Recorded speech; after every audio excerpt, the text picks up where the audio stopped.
Welcome back to Real Legends Podcast. I'm your host, Bo. I'm Dan. And tonight's movie is Rogue One, a Star Wars story. Did it originally say Rogue One, a Star Wars story? I thought it did when I first saw it in theater. But we can look into that later. I don't remember it having that. But then again, I never saw it in theater. You I was didn't? living in South America when this came out.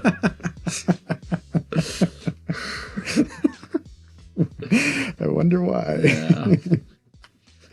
Dude, so like you need to find, you've never seen this in theater. So we need to like I would find it when it's playing in theater and would see lose it. my freaking mind if I saw this in theaters. Oh, we got to do it.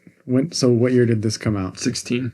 This year should be the 10th anniversary. I wonder if they'll put it in theater. What month did it come out? Great question. Oh, maybe this winter. Dude. 10th anniversary? Oh, I would be so stoked. All right. Well, this is kind of a surprise. I mean, given we do have May the 4th coming. May the 4th be with you. We're talking Rogue One, and we're going to dive deep tonight because I have a lot of thoughts, and this is a Real Legends fave. So, Dan, do you have any initial thoughts before we get into spoilers? Oh, dude. This movie is almost a perfect movie for me. There's so little that I dislike about it and so much that I like get giddy about. I'm like so fangirly when I watch this movie. It's so sick. There's so many scenes that like no other Star Wars movie comes close to, and no other movie, very few other movies actually come close to. Just the sheer epicness and stakes that this movie presents. It's almost the perfect film in my mind. That epicness not matched by Lord of the Rings, Interstellar. What are some of your other favorites? I think it's similarly matched in those cases, but very few other movies get it to this level. Yeah. Of just like the movie is just over 2 hours long, but it is packed. It is jam-packed. Like it is jam-packed with amazing scenes, and you are never ever wanting for action or drama or thrill. Like every single scene is like, man, what's gonna happen next? And then it just jumps onto the next one to the next one. Like I think in all seriousness, they could have easily made this movie 2.5 hours, right? And maybe drawn a few things out. But like, I love that. The problem that I have is that I want more of it. Right? Yeah. The pacing is pretty consistent, pretty fast, but not to the point where it bothered me. Yeah. I think if they'd gone any faster with it, it would have started to feel like The Dark Knight Rises, where I'm just like, this is just too much. I agree. And it's just going boom, boom, boom, boom, boom, boom, boom, boom, 100 miles per hour. Yeah. This is probably like 75 miles per hour. And it's just over the speed limit, but I'm going to get there fast. Yeah, I get what you're saying. It does jams a lot in there, I should say. Yeah. And to me, this viewing, it felt long, but not necessarily in a bad way. I was like, wow, there's still like a lot to go here. But all of it was entertaining. All of it was fun. All of it was cool. All of it was epic. So it's like, hard to be mad when they're just giving you more of good stuff, fun stuff. That's exactly cool how stuff. I feel. Yep. Anything else before I take it away with my initial thoughts? I just love that they decided to end it when they did as well, because I think modern movies, the story will kind of end, but then they'll add like an extra 10 or 15 minutes of like random things that they want to like also add in. But this movie just ends and you're just like, oh my gosh, that's where they ended it. That's amazing. And you just want more. Like I want more. I want so much more. Yeah, and I think they have the benefit of going into a movie that it leads right into. Yeah. So you can hard cut, like, boom, this is the end, because there's nowhere else to go without leading into the next one. Yeah. But I get what you're saying. There's kind of a rarity of movies like that that just end right away. And I think that's because, at least for me anyway, after the climax, you still want like a little bit of resolution. Okay, like what does the hero do, or what happens next? But I get what you're saying. Like, without spoiling our review of Return of the King, that movie ending is way too long. Yes. Way too much after the climax is just way too long. Exactly. I would love like a expedited ending to that movie where take everything, I don't know, 20 minutes, whatever it is, and cut it down to like 6. Yeah. I feel the same way about Interstellar too, actually. It's like Interstellar ends quote unquote, but then it keeps going for a little bit of time and you're kind of like, oh, this is part of the movie? Okay. Like you always, at least for me, like I always forget that there's more to Interstellar. Right. And it's like, oh, there's like another 20 minutes left. Okay. It's like good, but it feels like, man, I really wish that I could have just ended on that crescendo, you know? Yeah. Without staying on that one too long. Yeah. I think I like that he goes out and sets off on another expedition, another exploration, but yeah, maybe it's a little long. This movie, Rogue One, my initial thoughts, I kind of gave some of them already. Out of any Star Wars movie I've seen, I think the production design of this is freaking awesome. The costuming, the sets, the CGI worlds and that are added on to everything that's not practical, like Jeddah and that whole planet. It's awesome. Scarif. Yeah, super cool. And like with that production design of like their clothes and their gear and like how it's very close to like A New Hope and in Empire Strikes Back. Yeah, they just nailed it. Like it's everything you like remember from that movie, but just flushed out even more. Like the technology in the ships, everything's just so cool and looks so good. So that's one thing I noticed this watch through that I'm just like, wow. It's like we talk about, like you talked about On the Waterfront, like, oh, if they remade it today, it would be like, it could be so cool because it's such a good story, but visually you could enhance it. And like, for me, that's kind of like this. Yeah. If you could take A New Hope and like remake it, like this is how I would do it. I would want it to look and feel just like this. I felt the exact same way while watching this. I was like, this is a perfect example of how to take a beloved IP and enhance it. Instead of crapping on it and making it horrible and changing characters and ruining everything. Like, everything about this is Star Wars, but with better technology. Yeah, and I would say the one thing that's different, and we'll get through this as we talk about it, is the tone, though. It's a darker tone movie. Yeah. There's a lot of more darker elements with characters, their actions and ambitions and plans and scheming. So yeah, it's definitely... That's the one difference between it, but it still fits in that, visually perfectly fits in the world of A New Hope. That's something I love about this movie, though, is that it gives you like a way more gritty view of what the rebellion was actually like. Right. Instead of like in 4, 5, and 6, the rebellion's like people that have meetings and, they're kind of happy and cheerful and they're the good guys, right? Yeah. And this movie is like, holy crap. Like you meet Saw Gerrera and he's insane. Like there are factions within the rebellion that are torturing people for information and doing crazy stuff. And like making assassination attempts. Like, hey, go kill this guy. Like, holy crap, the rebellion is fighting against the most evil group in the galaxy. And so they sometimes have to make really hard decisions.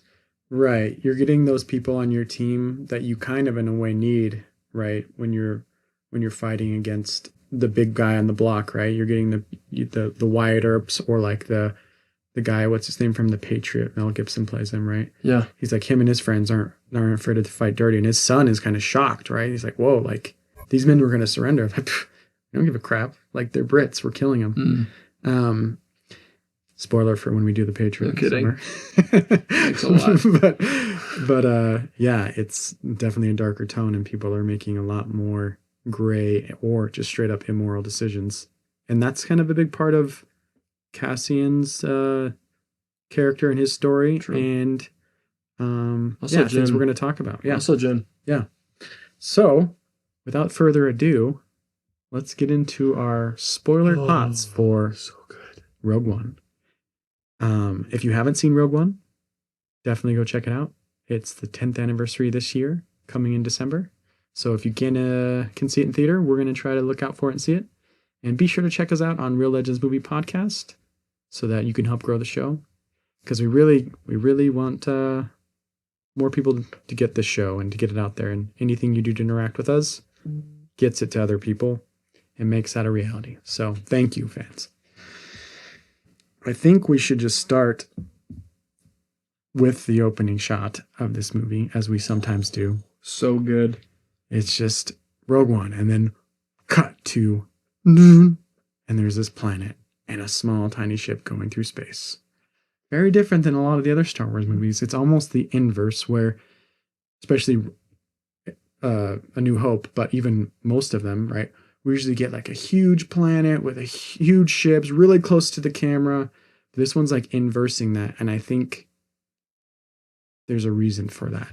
That it's like, this isn't the big main story. This is this small part of this big war and this big story. And we're going to tell that story in this movie.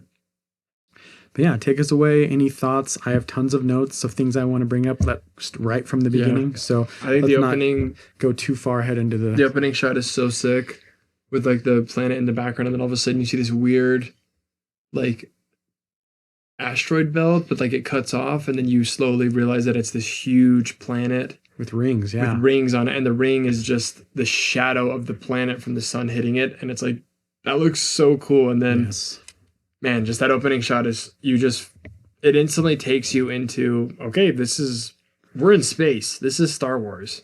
Yep, amen. With the music and like the sound design there. Yep, absolutely. The planet they'll go to first, beautiful location. I don't know where that was shot, but super awesome. With the black rock and the really green grass. Yeah, so cool. Yeah. Yeah, keep going. I'm just going to make a comment about some stuff I saw on that opening scene, but yeah, keep going.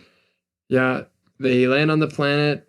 It's very like, it just takes you in so fast.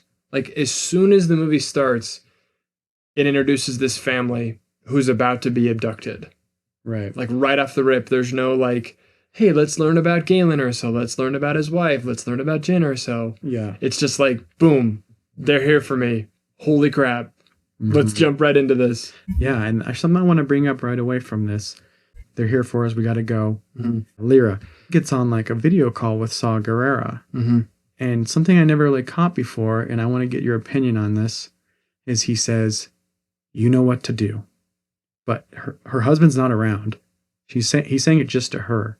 And then they split up, like the plan is, okay, I'm the husband, I'm the father. I'm gonna go face the guys that are here for me. You guys go hide. Yeah. But then Lyra tells Jyn to go alone, and she comes back with a weapon and tells Krennic, you'll never win, and tries to shoot him. And it's almost like, is her and Saw have like some sort of plan? That's interesting. Like, yeah, like you know what to do. Like, you need to take this guy out, kind of thing. Well, you have this because chance. she really goes against like everything her husband's telling her to do in that moment. Yeah. Just something I thought about. I don't know how much weight there is to it. It's just interesting. That is interesting. I wonder if the screenwriter had anything in mind with that, or the director. But it would make sense, because Saw is, as we see throughout the movie, an extremist. And so if he had an opportunity to assassinate Krennic, he would take it. And he's fine with it's worth it. It's for the cause. Exactly. Anything for the cause. Yeah. Man. But we get introduced to the Death Troopers, which are freaking awesome. Can you do a little sound effect for us? Freaking sick. They are so cool. Shout out to when we got to play as them in Battlefront 2. And they were actually good, and they had the little grenade that could reveal people. and the sonic grenade or whatever, that was freaking awesome. It blew up big. Dude, something else I just love about this movie that I cannot say about 7, 8, and 9 is that they introduce so many cool things in this movie. And I'll go through them as we go on through like different stages, through different scenes, because I don't want to say all of them right now. Yeah. But the Death Troopers are like one of the coolest additions. They're not in any of the original films. Right. But they put them in as these like Guardian troops that are like super big and super scary, and they don't talk. And somehow they fit so perfectly into the Star Wars universe that they feel like they've been there the entire time. I absolutely agree. They're very effective. So like they're actually dangerous and you're scared of them. Yeah, it's just crazy that this one movie had so much impact on like, oh, that feels like Star Wars. Whereas 7, 8, and 9, I see stuff from those movies and it just doesn't feel like Star Wars. They have jetpacks now? They fly now? Yeah. Yeah, exactly. Yeah. Whereas this one, like, I see a Death Trooper and anyone saw a Death Trooper and they'd be like, oh, that's from Star Wars. Yeah. Even though it's from Rogue One, right? Right. We'll just jump ahead because, we probably won't be able to go through every scene. We'll be here all night. No. But we get Andor introduced. we won't maybe get into the details of story. He's getting info and he kills a guy. Yeah. Rather than like they're cornered in an alley. The guy's not going to be able to escape. So Andor kills him because it's like, well, I can't leave you here because then you could give me up. Right. If they torture you or if they capture you. So they kills him. But Right. it's really dark, right? Shoots the guy in the back. He's comforting him, shoots him. So that's our introduction to him. It's like he's a rebel spy. Yep. He kills someone in cold blood and then he runs. Yep. And we're going to get more to his like character and arc and just, morality of Andor as we keep going. Mm-hmm. And then we're back to Jen as an adult. Yep. Sweet, beautiful Jen. People always ask me if I have a celebrity crush, and I've always said no. But, man, rewatching this movie, gosh, dude. I digress. She's got a little attitude, but who doesn't like that? Until you have to deal with it. Exactly. You're like, shoot, I don't like Like this. fetch, go back to Edu. Go back to Wabani, to your freaking your imperial mining facility. That's what I was going to bring up, just in general. We'll get into Jen and stuff, because I have a couple thoughts right off the bat with her.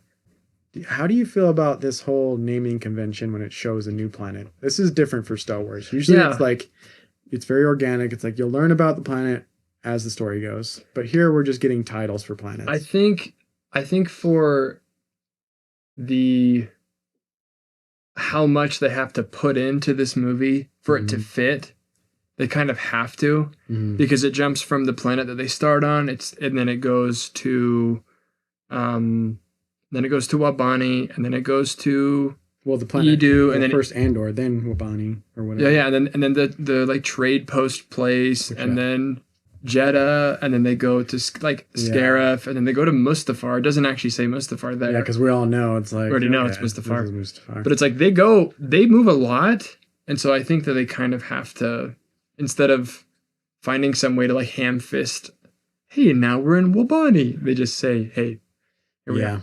I get it. I'm sure they watched and they're like, we just have to put these titles because people aren't going to be able to keep up. Yeah. But yeah, I guess it doesn't bother me too much. It was different though.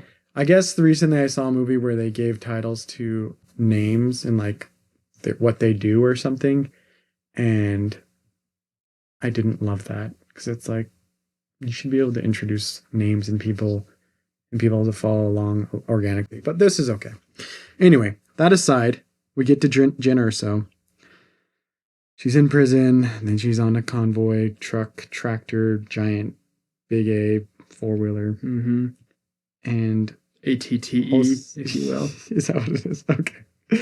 Nerd. I wish I knew that. You're right.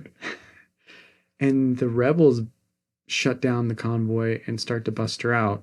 And I don't know what they said when they were coming in. I thought they were going to be like, is Jen Erso here? And then they said something else. They said because her name is not...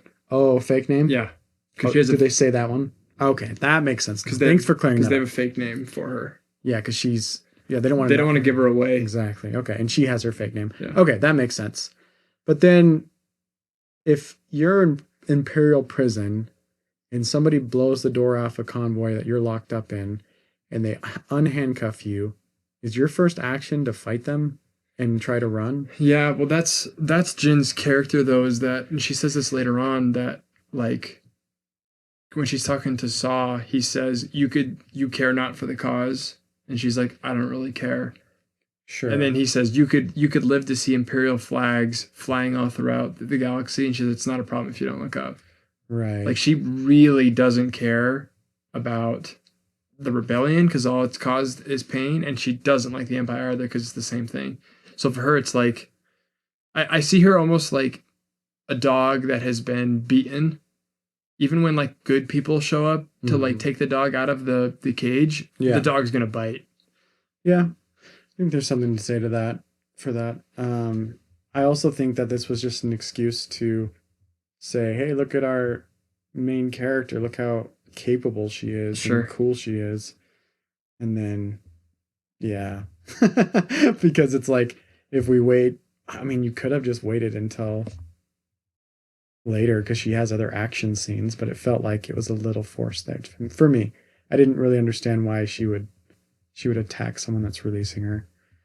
It didn't even seem like an opportune time either to do it. Like she clearly, I could see it though, because she clearly like is low key traumatized from everything that she's been through. So she is super feisty. And like the same thing, like when, like even with Saw, like he says, like when he was training her, she was like the fastest to learn how to fight, the fastest to learn how to like. You were my best soldier, yeah. Yeah, like I was 16. She's an aggressive person, just kind of by. Sure. Either by nature or by her experiences. Yeah. Yeah. We'll see if that lines up what you're saying with the rest of her story as we go. She ends up being a big softie. Yeah, because like I was going to say, it doesn't, I don't think that reasoning for her right then and there doesn't really line up with the rest of the movie, personally. But yeah, we get Krennic. I don't know. We don't have to go through everything. But from there, any thoughts? Do I look at my notes? Well, basically the plot point is that the guy gets released by her dad, Pilot, to go and set himself right, to tell them that Galen has created a trap within the Death Star, right? And so that's why this guy gets released. He gets taken to Saw. Saw does the awesome scene with Boogalit, and I love Saw so much. He's like my favorite character. He's hilarious. Do you know he's introduced in The Clone Wars show? Yeah. Okay. He's not black in that show, is he? He is. Is he black? Yeah. Yeah. Because I thought they race swapped him, because I thought I saw a picture of him. No, he's black. Okay, that makes me happy. Yeah. And I'm pretty sure it's the same guy voicing him. Really? Yeah. Maybe I'm wrong, but... Oh, that makes me so happy. I thought they had race swapped him. No. Because isn't he in Rebels? Isn't he white in Rebels? I swear I've seen a white Saw Gerrera before. No. Yeah, You're wrong. Yeah, didn't see the right one then. Do you recognize, though, who the pilot, the movie we watched together that we didn't record a podcast on? Yeah. 4 Lions? Oh, yeah. I kept thinking stringed instruments. Good. Well, that's all we'll say. Shout out to 4 Lions. Yeah, Pilot, Boogala, Saw Gerrera. Every day, more lies. That's your and Riley's favorite Such part a of good this movie. line. And like last time, I just remember I was like, we got on gaming with Riley and just like, Boogala. Every day, Just like, more lies. Oh, it's good stuff. I did have a thought though with this. I'm just gonna say this. For when I was watching this with Andor, because we get introduced to him in this movie, but now there's 2 seasons of a show about him. I just kept all of that out of my mind watching this because you have to. A, it doesn't line up since they changed all of his history. Yep. But B, I just feel like I just want to watch this movie and how do I like him or not like him, or how is his character in this movie and what do I think of him? Yeah. Without the influence of that show. And I pretty much didn't really think of that show. There was a few times, but just like, nah, put it aside. This is the movie. What do I think of him? Yeah. So I just wanted to get your take on that. It sounds like you agree. Yeah, there was definitely a few moments like when he says things that I'm like, okay, well, they definitely retrofit that. That's so stupid. But I'm glad that he's still an awesome character in this movie. Like he is like that like good soldier who's willing to get his hands dirty at first, but then by the end he's like, you know what? Like Jin is actually telling the truth, and I want to follow her because her desire is actually very pure. Okay, I want to pull on this thread. I think we're just going to pull on it now because I don't know if we'll get to it later. Andor, his character through the movie and how it changes. He just goes weak-kneed for the girl right away. Yeah. Like, not right away. Kind of. So they meet in the briefing scene about why Jen's getting arrested by them or broken out. Okay. He's aggressive towards her. He doesn't know her. Then they are sent on a mission together, and he's very hesitant to trust her. His captain just told him that he needs to kill her father, not rescue him. Forget what you heard in the meeting. If you see Jen Erso, kill him. Yeah. Or sorry, Galen Erso. Galen. So, obviously that would make kind of things weird between you and this person that you're going on a mission with. Like, okay, I'm going to kill your dad when we get there. Pretty much once they get to Jeddah, he's already kind of like getting real soft with her. He's like, what are you doing? Come with me. Or like, shooting guys to protect her. They're about to throw a grenade at her. Well, and I get it. He has a reason to. Yeah. He has his motives. But just his whole attitude towards it's already starting to shift.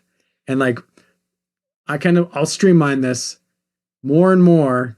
I mean, he doesn't kill her dad because he's like, he has the shot, but he's thinking of Jen. No. That's where I'll push back. Okay, bring it on. He literally goes up and he's giving everybody tons of attitude, saying, I'm going up by myself. Yep. And he specifically says, Jen, stay back here. Yep. And he goes up there and he's about to take the shot, but there's a moment when he literally sees Galen get in front before everyone gets shot. So he's like, oh my gosh, wait.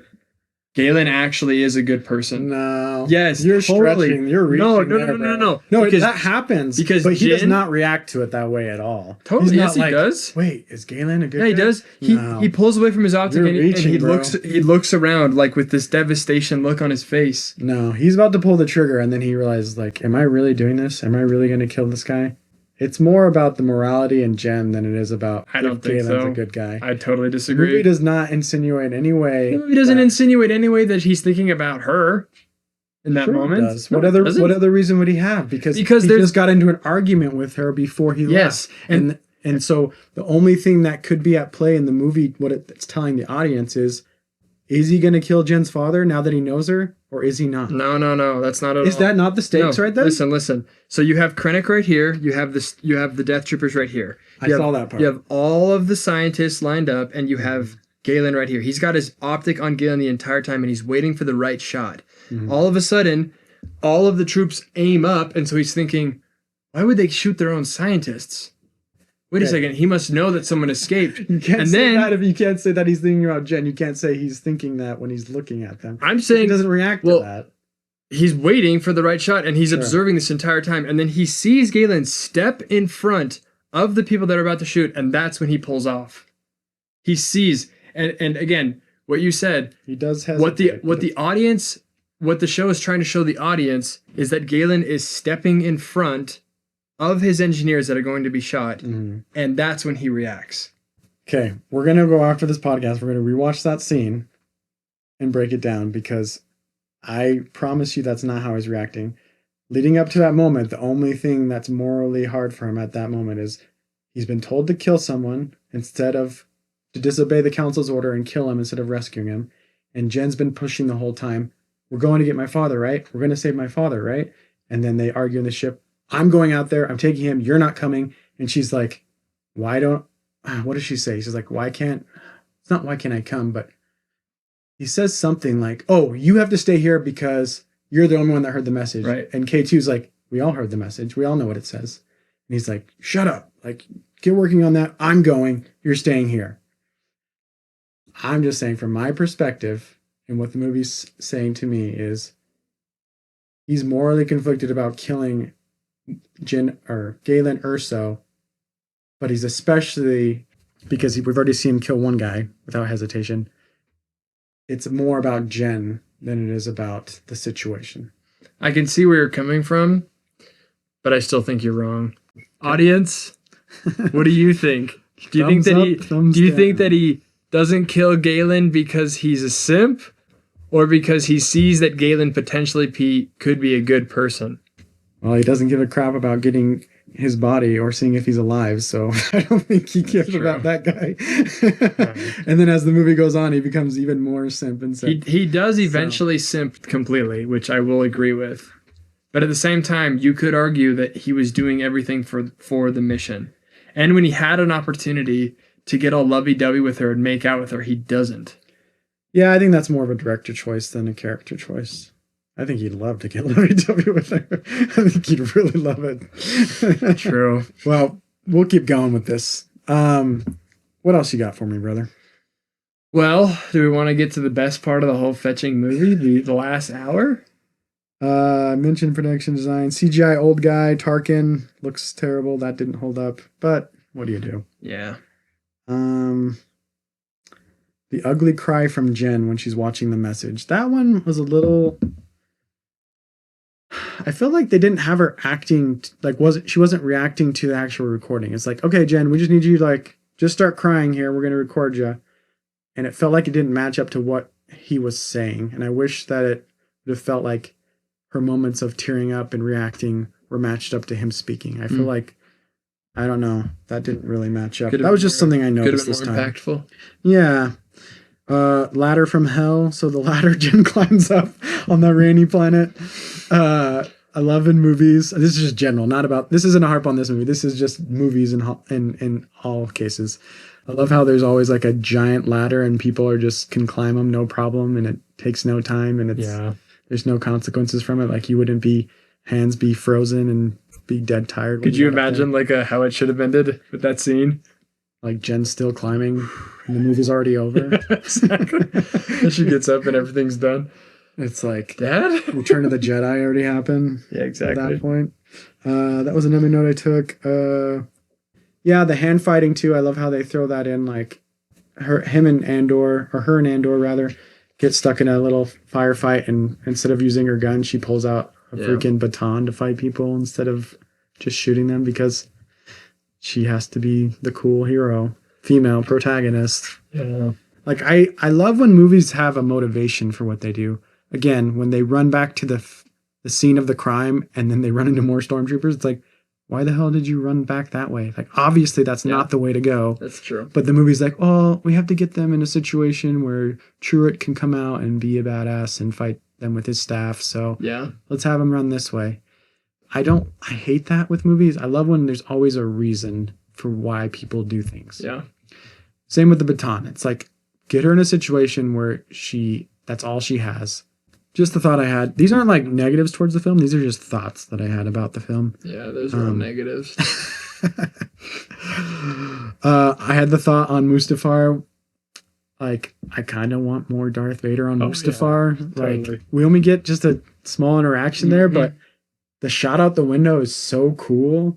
And we just get a few seconds of it. His tower is so epic, and too, like, with the lava everywhere, and it's all black, and like it opens, like all his doors open up, and it's got that cool like lighting on the sides, and it's like, this place is so cool. Yeah, as much as I don't want more bad Star Wars, it's like, in that moment, I was like, man, I want more Vader and Mustafar. This is so cool. Yeah. Well, we want more Star Wars. We just don't want more bad Star Wars. Yeah, we want Star Wars like this. Like, I think, this is an example of a Star Wars that's made completely correctly. Yeah, and then I just had the note that Andor falls so hard for Jen that he just does everything that she says at some point.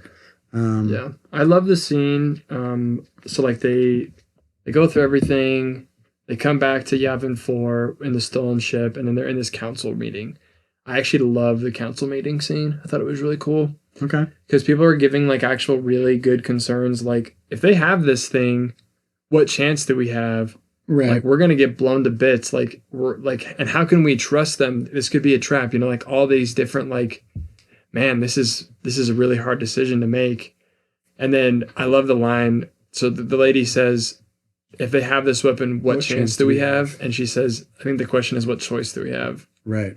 And she goes on her little thing about rebellions are built on hope. And she's just like, I'm just like, oh, she's so cool. She's such a dope character. I love how just she goes from not caring at all, but then like she sees her dad die, right? And she knows that, and she's been wondering this entire time, like, is my dad an evil scientist who's trying to destroy the world, or like trying to take over the entire galaxy? Is he dead? Like, what is he? And then she sees him, and he's just like, I'm still a good dude, and here's a mission. And she's like, all right, bet. Well, even before that, the message, he's like, I've always loved you. Like, my love is never like burnt out, faded for you.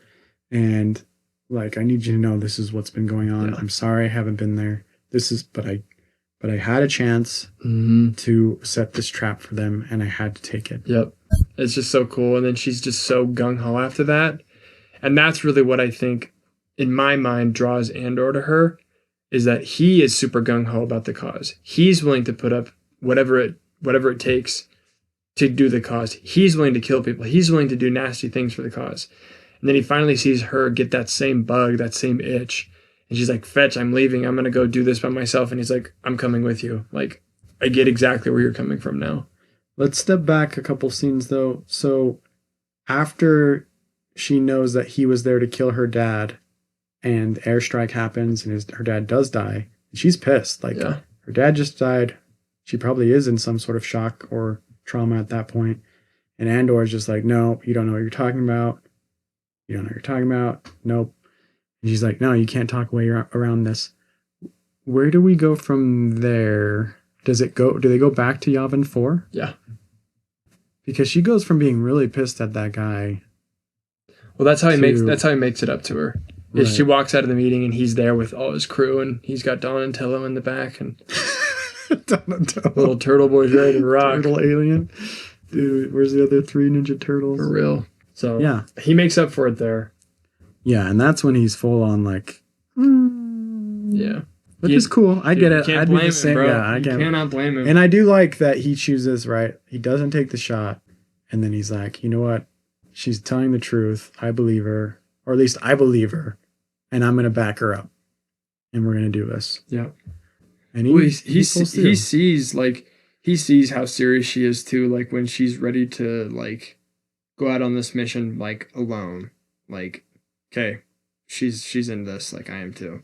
Yeah. And for his character in this movie, not the Andor show, yeah, he's been in this since he was 6. It's like, that's got to be pretty traumatizing. And like, he's not okay with living under the Imperial flag. Yeah, he also says, like, you're not the only one who lost everything. Right. Like, he's lost family, friends. Yeah. And I want to get to this point. So they get their team together and Jen gives her little speech, which is, it's fine. It's good. The guys are like, yeah. And then Cassian's like, this is what we're doing. And we're going to light shit up. And everyone's like, yeah! She doesn't exactly know how to interact with the soldier men. Yeah. She gets a little sappy and then Cassian comes in with the guns. The bro talk, dude. Yeah. He knows how to psych people. Electric guitar and the drums. Exactly. Puts on AC/DC, dude, and they freaking get Dude, we didn't even talk about the Death Star scene. True. We did not talk about how they glass Jeddah like the Covenant. Frick. Dude, that scene is so fetching awesome. It is quite awesome. He's like, I'm going to blow up the entire planet. And he's like, a single reactor ignition will do. Yeah, just do the city. We need a statement, not a manifesto. Such a good line. There you go. And then he blows the whole thing up and it's like a nuke. And then it's like an eclipse. And as it's happening, Galen's hologram is saying it's called the Death Star, and that's when it appears, and it's like, oh, they filmed that scene so good. So awesome. Absolutely. Very visually incredible. Really cool that they have to use light speed to escape as the Earth's like crumbling over them. I will say, and this is all movies again, right? It's like the classic movie where it's like a bomb timer is going down. It's like 10 minutes till explosion. And the movie goes for like 30 more minutes. And then the timer's at 5 minutes. 9 minutes and 59 seconds. But that's like how the explosion is. It's like, how long does it take for that blast to like radiate outwards? Wouldn't it be pretty quick? But it's okay because it makes for an awesome escape scene and a really visually appealing sequence. The idea... I remember like watching a video about this actually. The idea that like why the Earth implodes like that and like lifts up with such magnitude is that the planet is made of kyber crystals. And so the kyber crystals are reacting to the explosion of the Death Star. I thought you were going to give like a real world example and then you nerded out right there. No. I thought you were going to say when a bomb hits the Earth.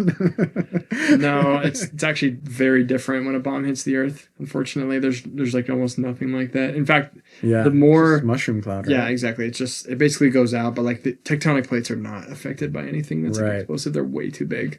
But yeah, the idea is like the blast hits kyber crystals, and those kyber crystals begin to react, and that's why so much upheaval happens. Okay, that's cool. Just kind of interesting. Yeah, I like that. So yeah, now we have the whole final sequence, and this is just Scarif top tier. Like this is where the movie for me, like I am just glued. Yeah, let's rapid fire this. So we get Vietnam troopers in the jungle. Yep. We get starships in space going ham. Yeah, we get the tactical mission at first, the sneaky mission. Right, undercover, classic Star Wars, steal the enemy's costume, wardrobe, and then sneak in. Then the shore troopers, the unique armor is super cool. The AT-ATs pull up. Oh shoot! And the AT-ATs are so sick. We get the boys doing work, freaking unloading on the stormtroopers as they ambush them and blow crap up. K2 is sitting there as the defense, and he's defending them as they're getting the whatever it's called, Stardust album. Yeah, Death Star plans.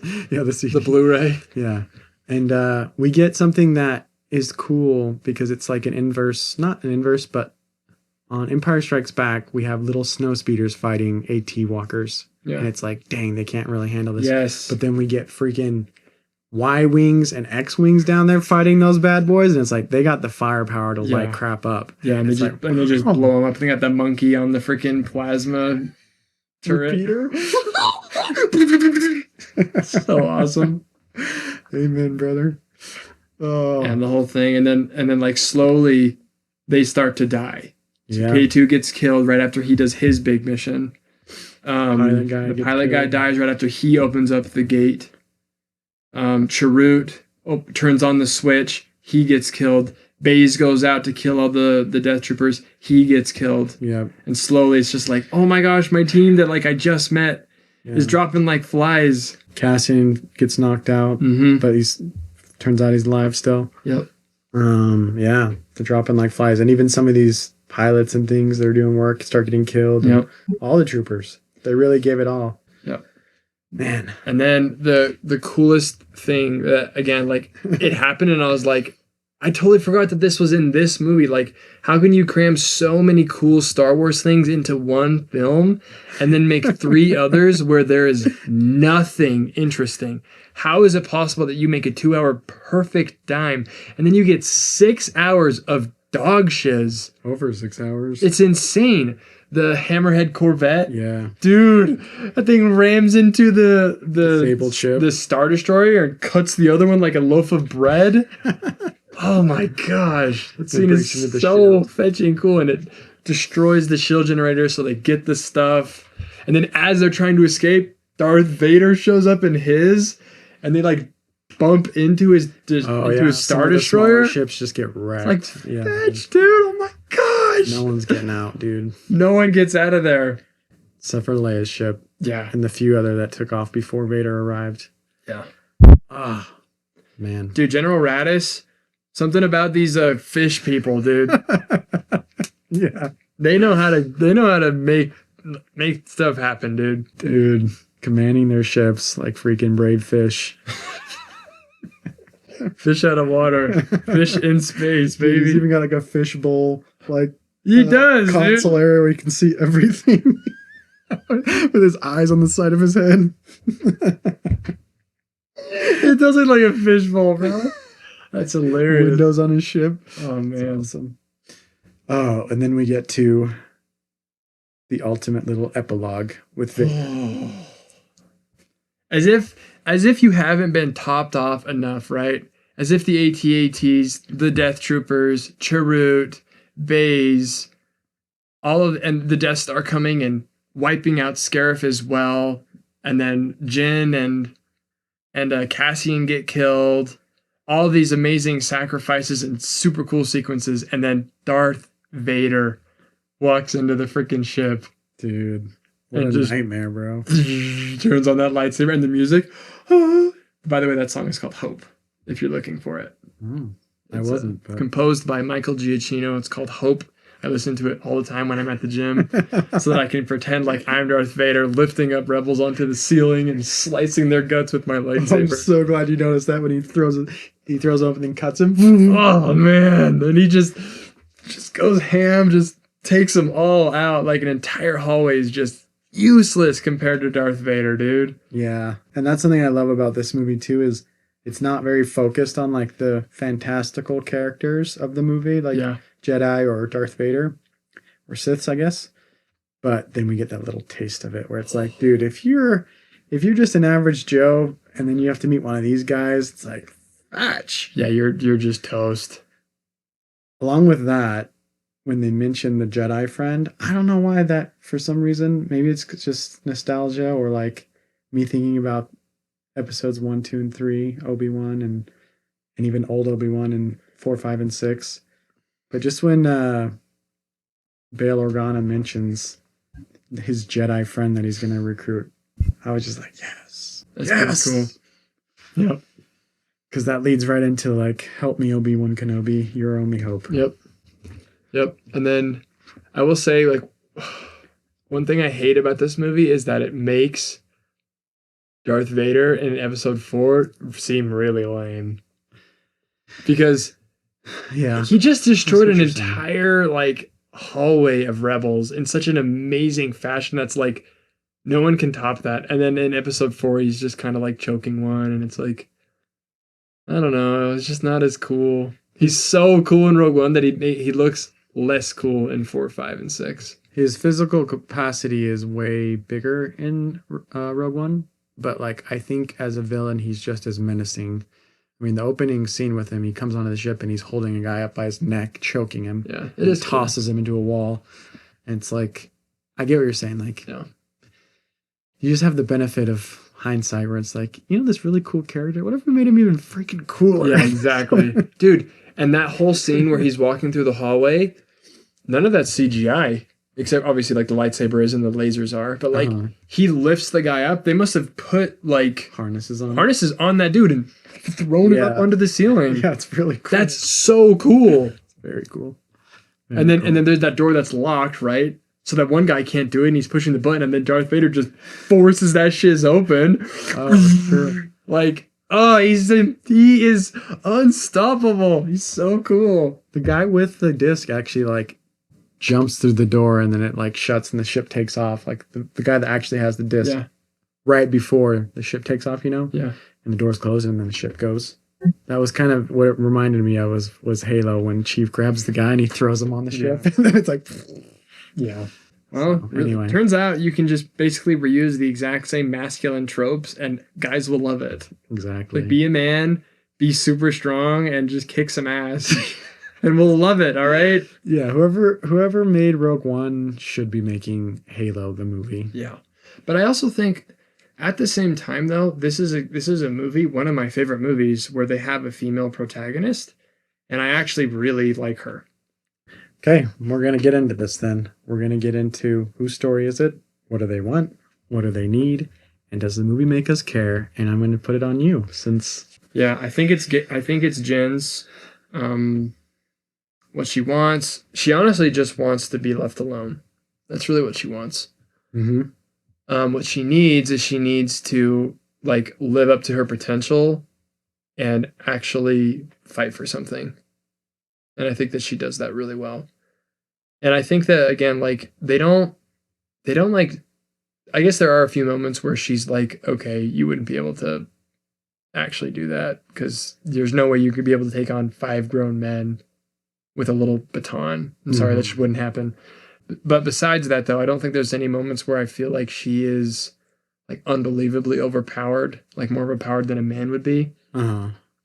Except for the example. Except for that one. But that one I chalk up to, well, they are stormtroopers and they fetching suck at everything. So fair enough. Like fair enough. Literally anyone could beat a stormtrooper, apparently.